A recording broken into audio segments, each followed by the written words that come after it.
Okay, in 3.1 we learned how to graph. In 3.2 we're going to learn how to solve systems again by two other methods. And the first method is called substitution. And here are the steps. You're going to solve one equation for one of the variables, and then you're going to substitute that into the other equation, and then you're going to solve. So you're going to use substitution. So you have to get one of these variables alone. We usually solve for y, but not in this problem. We're going to get x alone in this problem, which is a negative 9 minus 4y. So basically, you're going to substitute what x stands for into the other equation. So here is the other equation. The second equation I solve for x.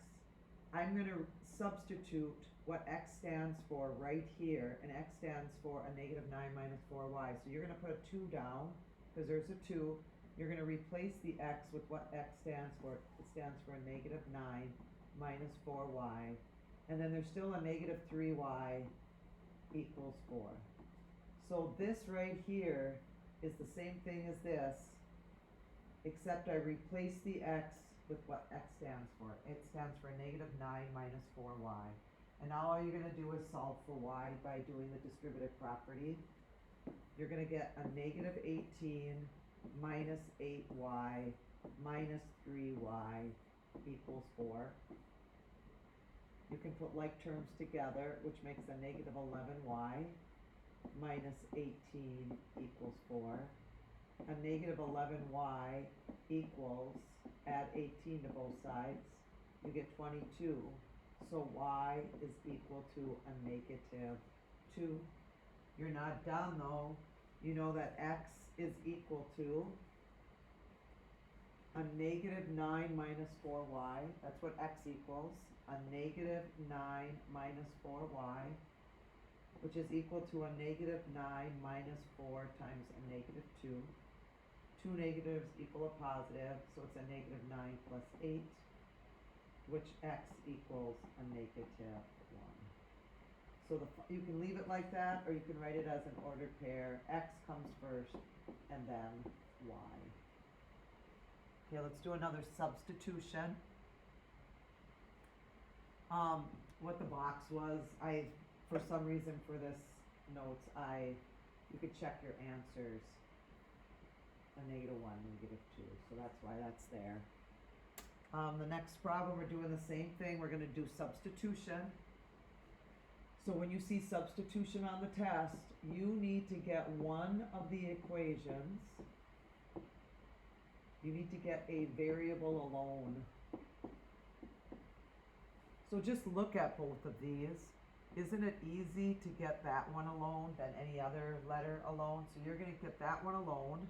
So I'm going to come down here and rewrite it. I'm going to subtract 2a.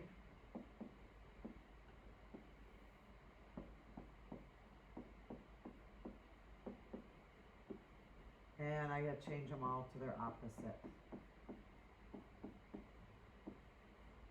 So I got a variable alone. So I'm done with that equation because I rewrote it, and this is what it looks like now. Now I need to use this equation. So you need to put in place of b what b stands for in the other equation. Don't put it back into the same equation, put it back into the other equation. So you're going to copy down the 3 and the a with the plus and then the 4, but you're going to replace the b with what the b stands for. It stands for a negative 17 plus 2a equals a negative 13. And then solve 3a minus 68 plus 8a equals a negative 13. And then you just have to solve for a. 3a plus 8a is 11a. You add 68 to this, and you're going to get a positive 55. So a is equal to 5. On the test, don't forget, you started off with two variables, so you have to go back over here and replace the a with 5 to find the b. So it's a negative 17 plus 10. So b must equal a negative 7. That's called the substitution method. Okay, you have to learn another method in this section. And this is my favorite one. It's called the elimination method, and you did this in Algebra 1. And I'm going to show you different scenarios for the elimination method. So that you learn 3 different methods. The first method is the longest method. It's graphing. The second method is called substitution. And the third method that you're going to learn is called the elimination method. And that's my favorite method because it's the fastest method. So here you are again. This one would be difficult to graph, and it also would be difficult to get a variable alone. But so the elimination method is the fastest method. You want the n's to be underneath each other, the t's to be underneath each other, and the number to be underneath each other to do this method. You're just going to draw a line underneath it and put a plus sign on the outside of it, and all you're going to do is add up the columns. 3n plus 5n is 8n. These two are opposites of each other, so they cancel out. 16 and 8 makes 24. N is equal to 3. See how fast the elimination method can take you? You're not done though. You started with 2 variables. You need to come up with 2 answers. You know that n is 3, so I'm just going to go up into this one or the other one, it doesn't matter. And you're going to come over here and you're going to replace the n with the 3. Minus 2t equals 16. 9 minus 2t equals 16. Negative 2t equals, subtract 9, subtract 9, 7. T equals a negative 7 halves, or negative 3.5 for your t. This is called the elimination method, but it's going to get a little bit more challenging. Use the elimination method. Do you notice that on the first elimination method, you already had numbers that were already opposites of each other? In this problem, they are not opposites of each other. So you need to figure out, I want to eliminate the x's, so I'm going to multiply this one by 2. But that means you have to multiply everything by 2. And I'm going to multiply this by 3. Everything needs to be multiplied by 3. And I'll show you why we're doing this. 2 times 3x is 6x. 2 times a negative 5y is a negative 10y. And 26 times 2 is 52. 3 times a negative 2x is a negative 6x. Negative 9y, a negative 33.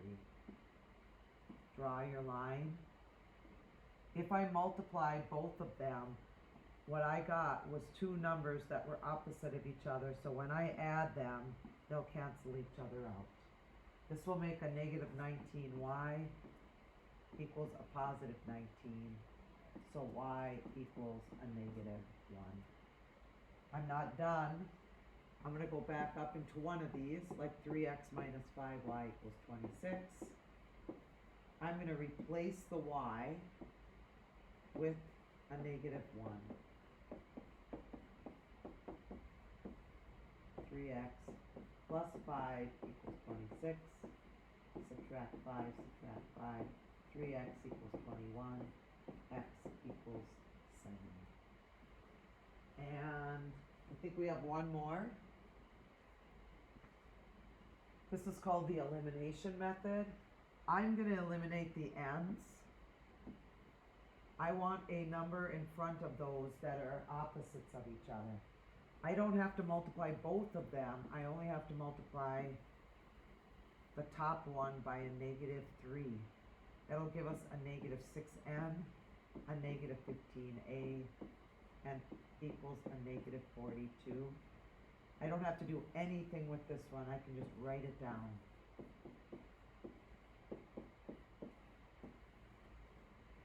The elimination method eliminates a letter altogether right away. See how it eliminates? And you're going to get a negative 8a equals a negative 32. A equals 4 because a negative 8 goes into a negative 32 4 times. I'm gonna go back up into this one, and I'm gonna put 6n plus 7 times a, and we know that a is 4 now, equals 10. 6n plus 28 equals 10. 6n equals a negative 18. N equals a negative 3. Okay, so the first method is called the substitution method. For review, you have to get x alone and substitute it into the other equation. The other method is called the elimination method, and there's 3 scenarios for the elimination method. Either it's already set up for you, where they're already opposites,